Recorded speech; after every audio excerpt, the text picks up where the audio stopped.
a phrase and a song that I sang quite a bit this past week. Monday night, tomorrow night, if you feel a need to talk about the events in Orlando, there'll be a gathering from 6 to 8 p.m. at Hotel Albuquerque. I invite you to come. I will be there along with some other clergy people and some professional counselors, and we'll have an open mic for people to get up and share their thoughts, their hopes, their dreams, their fears, their anger, whatever emotion you may be feeling. So Hotel Albuquerque, which is in Old Town on Rio Grande, I believe. It's their Hotel Albuquerque, 6 to 8 p.m. We'd love to see you there. I came to the church last evening to prepare for today, do some straightening up, and when I walked in, I saw this beautiful thing of flowers on the altar. And the envelope said, "In loving solidarity." And the card said, "Thoughts are of you, prayers are for you." Pastor Judith and MCC community, our hearts are with you in sympathy. We are with you and all the LGBT community. Love, Saturday morning, 12-step group. And they said as close to 49 blossoms as possible. That's what it's all about. Last Saturday, I officiated a wedding for 2 women at the Indian Cultural Center. As I watched family members and friends dancing, I reflected on how much things have changed since I first came out 30 years ago. And then I woke up Sunday morning to the news that there had been an attack on a nightclub, The Pulse, a gay club, which provides a unique place of refuge, comfort, and solidarity for people who identify as lesbian, gay, bisexual, transgender, queer, questioning. One of the few places carved out for our community to feel safe had been violated in the worst way. I later heard it was Latin night at the club and that most of those who died were queer people of color. We heard the news on Sunday morning, a day that serves as a reminder of how unwelcome we are in most traditional places of worship. As I headed towards church, a candlelight vigil was already planned for that evening, and I was a part of the planning team, which was hastily pulling things together. Once again, our community mobilized for action. Last Sunday, many of us were stunned at the news and had not really had time to process the massacre that had taken place. We acknowledged it during our worship, but I think that for many of us, the horrific events of what took place in Orlando had yet to really sink in. I later learned that many faith leaders last Sunday morning either ignored the massacre, or if it was acknowledged, they omitted the fact that lesbian, gay, bisexual, and transgender people were targeted for death because of who they are.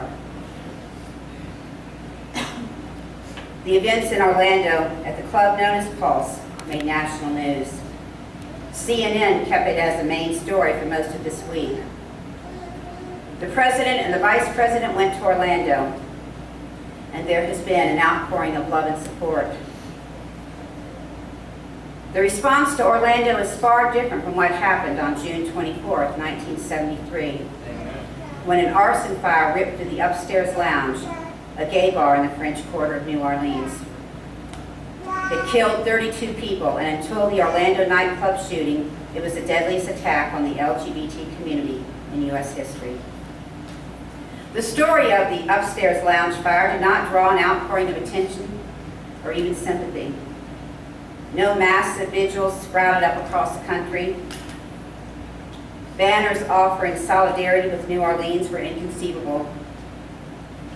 National leaders weren't even moved to condemn the act or issue condolences. Even local officials, including the mayor, the governor, and an archbishop, remained quiet.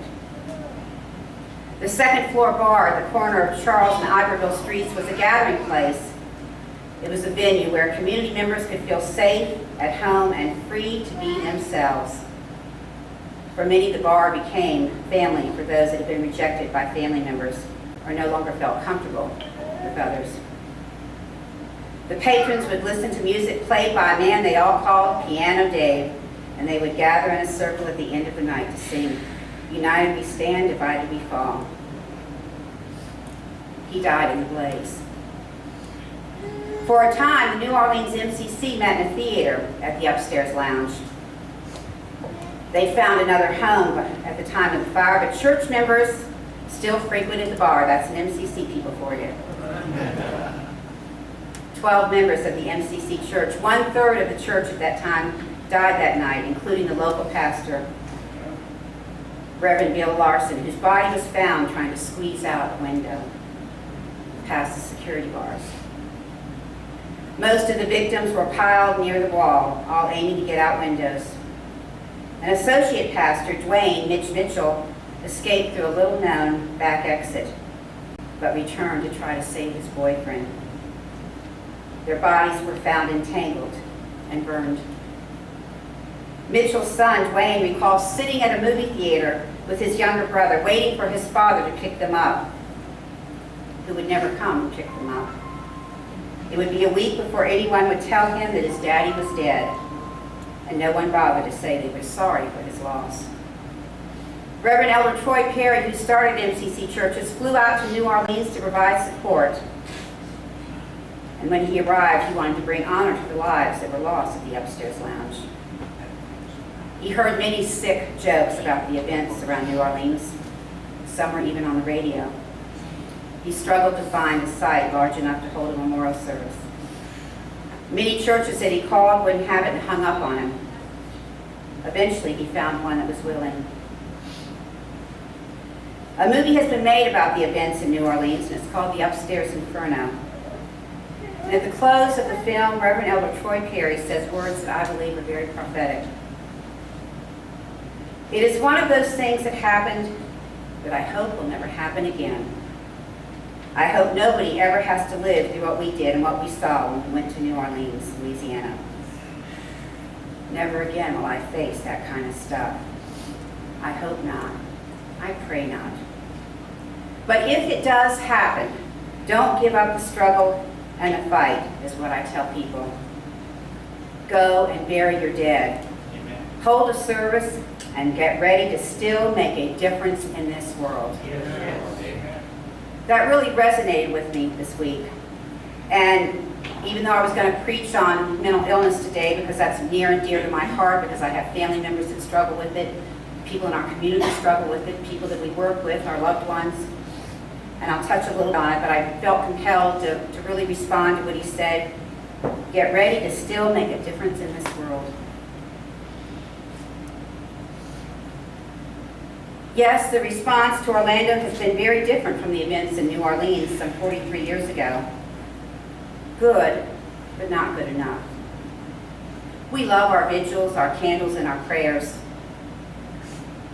But it's time that our prayers took some action. Maybe now is the time for the church to stand up and say that candles and moments of silence and makeshift memorials are just not enough. Amen. Even prayers to God are insufficient. God did not create the most violent society on earth. Amen. We did. Yes.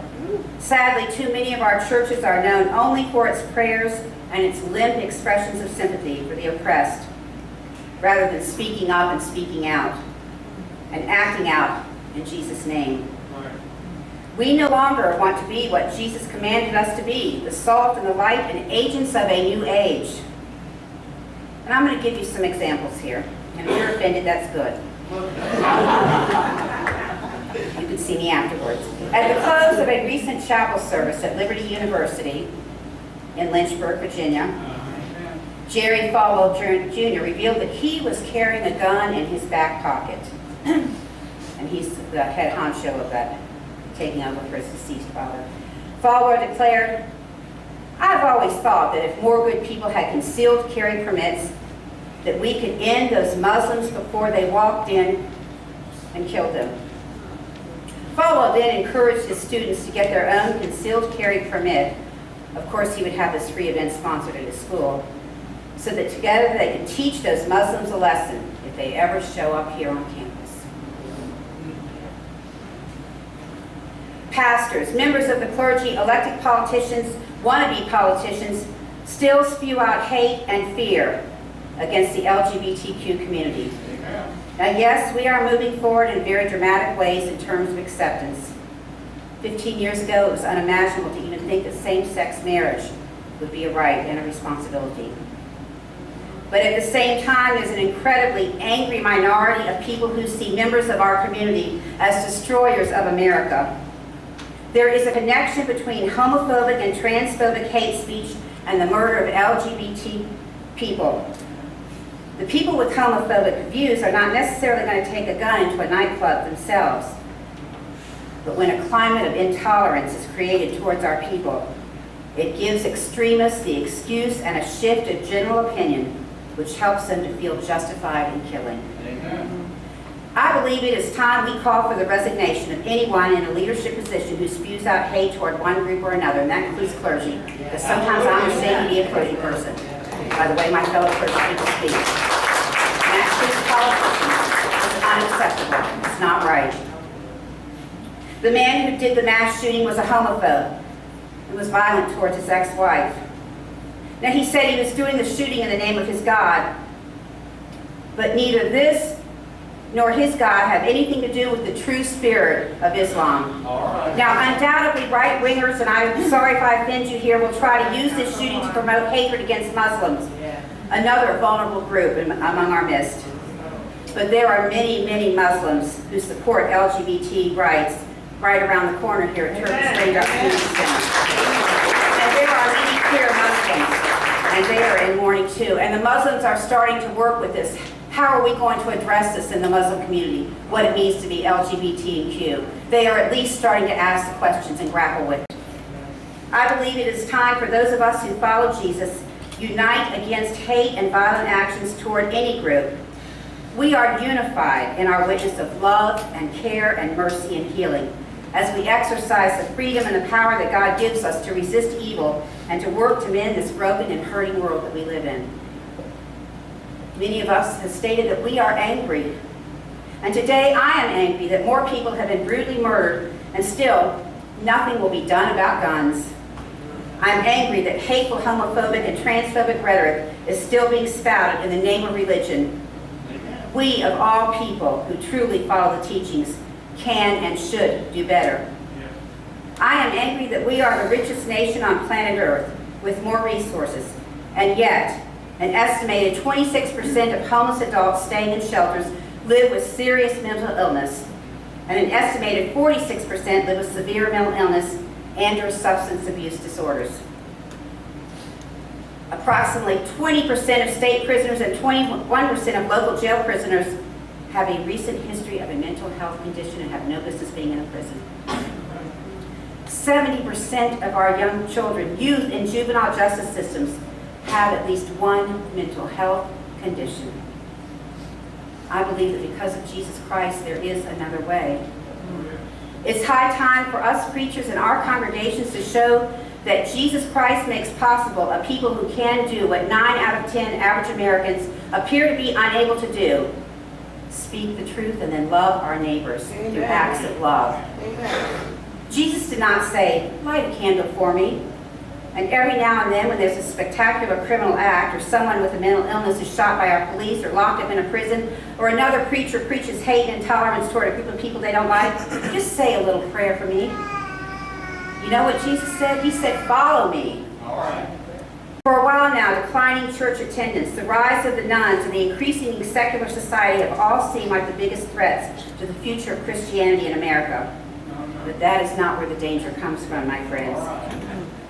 The future of Christianity in this country isn't threatened by shifting demographics.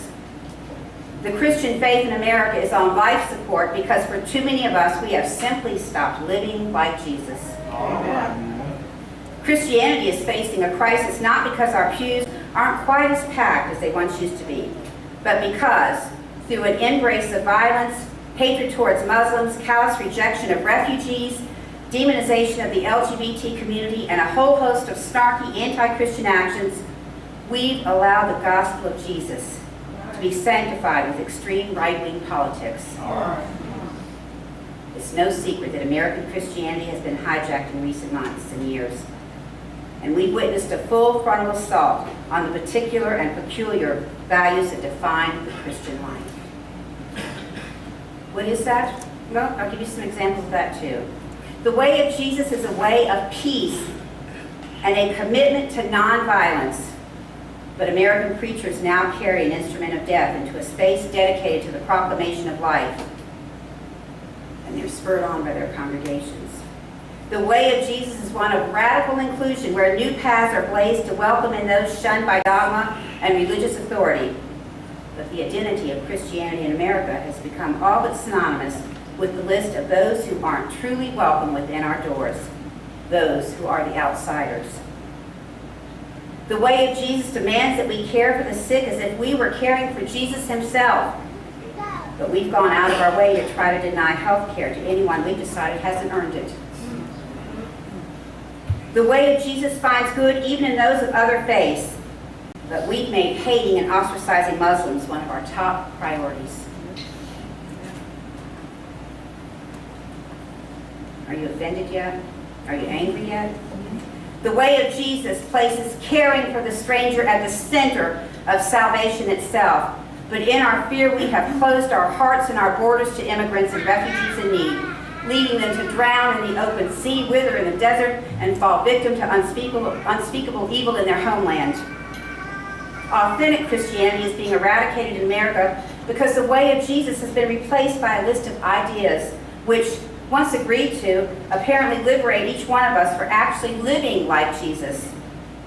It no longer matters if we actually live like Jesus, so long as we agree that this dogma is true. We just have to say we believe it. We say that we believe in the Bible and God and that Jesus rose from the dead, but we seem to think that we've been freed from the obligations of grace, from the cost of discipleship, what it means to truly follow in the footsteps of Jesus, from the way of Jesus that is defined not simply by the ideas in our head, but by the actions in our lives. The way of Jesus is not simply a sales pitch meant to convince us to agree to a list of doctrines in order to avoid going to hell. It's a call to a particular, distinct way of life. It demands that we live out the radical, revolutionary, and world-changing faith that we have embraced.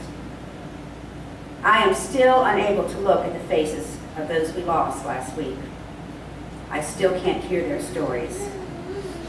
49 beautiful members of our tribe slaughtered, 53 injured, some still critical. And we lost another life, the life of a shooter who was so homophobic, either because he was gay or because he adopted a radicalized belief that condemns everyone who is not like him. And at the very least, he too struggled with a mental illness. Until I draw my last breath, I vow to try my hardest to follow in the footsteps of Jesus. Amen. I vow to embrace love and peace and grace, not hate, judgment, and fear. Amen. I vow to love and respect those who disagree with me and those who believe differently from me. Amen. I will not be silent when I see injustice, and I will speak my truth in love and work toward change. I will be a voice for those who have no voice. I will practice radical inclusion. Amen. It's been a tough week, I'm sure for all of us. At the Pride Interfaith Worship Service, and we truly try to make that interfaith, we had a wonderful Hindu healer here. And Ashok is here with us today, and he's going to do a chant for us. When I heard it, it was 2 weeks ago, it was very healing to me. And that was even before Orlando. So I'm going to ask him to come forward, and I'm going to invite you just to kind of enter into a place of peace, and I hope I've charged you up a little bit. But we're going to do some time for healing so that hopefully you can be charged up and ready to go. Our voices have been quiet. We've been comfortable too long sitting in here, folks. It's time for action. Thank you.